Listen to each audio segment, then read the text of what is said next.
How big is Jesus in your life? If Jesus means more to you than anyone and anything else, then going to church on Sundays is not a problem for you. If Jesus means more to you than anyone and anything else, then talking bad about another person would be far from the norm, right? If Jesus means more to you than anyone and anything else, the pursuit of money does not equate to the pursuit of happiness. If Jesus means more to you than anyone and anything else, our days would be ruined by overreacting to someone else's negative criticism of you would not exist. If Jesus means more to you than anyone and anything else, seeing the image and likeness of Christ in another person would not be excessively hard for you to do. Now, do you find yourself guilty with any of these things, friends? Maybe Jesus is not big enough in your life. And if that's the case, that is okay. Here's where we restart our trajectory on the path of discipleship. Friends, who is Jesus? What did he do? And what does that have to do with us? Jesus is God. And since God can do absolutely anything he pleases, he took on humanity and died on the cross to save humanity, because humanity could not save itself from the death we have incurred upon our very selves. When this God made man, died, and then rose from the dead, death has been conquered for us by the God who guides and conquers all things. And what does this have to do with you? Well, you now have the opportunity to live and experience true peace and true joy because of the one that saved you, Jesus Christ.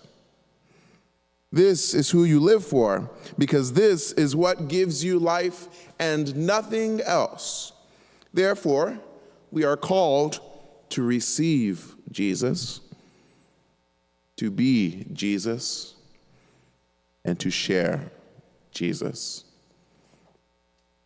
Therefore, friends, let me ask you the following. Are you a disciple of Christ? Are you someone who is good, built by the eternal good, and destined for goodness for the rest of your life? You are. And he's calling you to be like him to the whole world. And if Jesus is in fact God, and if God is wide and vast and indescribable, maybe it is possible that Jesus can be illustrated by me, illustrated by you, and by all of us. Such is why the book of the prophet Isaiah highlights what is now the universal call to discipleship, where a house of prayer for all peoples can be seen as this one body of Christ with many different cells, many different tissues, many organs, and many parts that make the whole. Therefore, be you. Be the best version of yourself possible. So, let us give Jesus. But you can't give Jesus if you don't embrace him. And you can't embrace him if you do not know him. Friends, look at how the disciples replied to the woman. Let's send her away. She doesn't belong to us. Friends, what is mercy if it isn't opening your heart to those who don't look like you?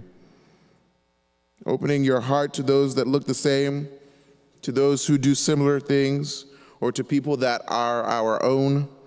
The pagans do that.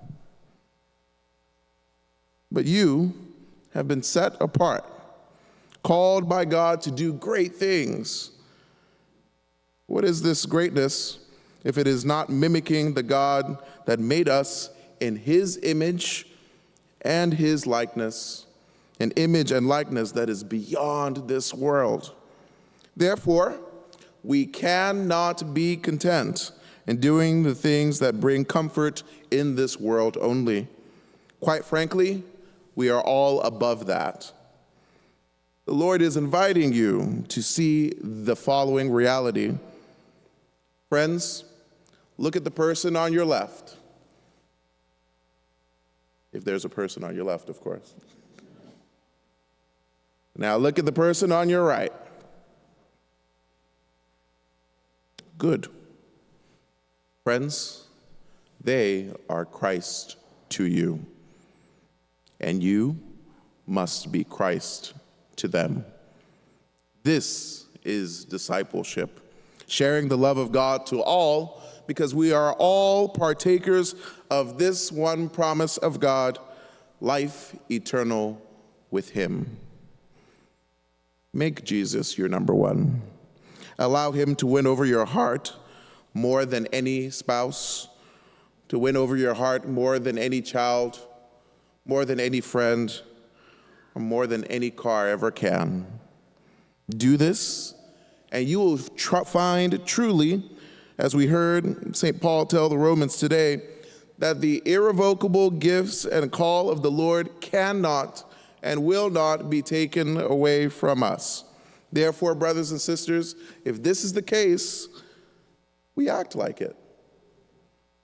For this reason, friends, you and I are here today. Now, how many of us woke up this morning feeling like church is the most important thing we have to do today? That's okay, be honest. I'm a priest, I hear it all. Truly, I must admit, life makes us tired.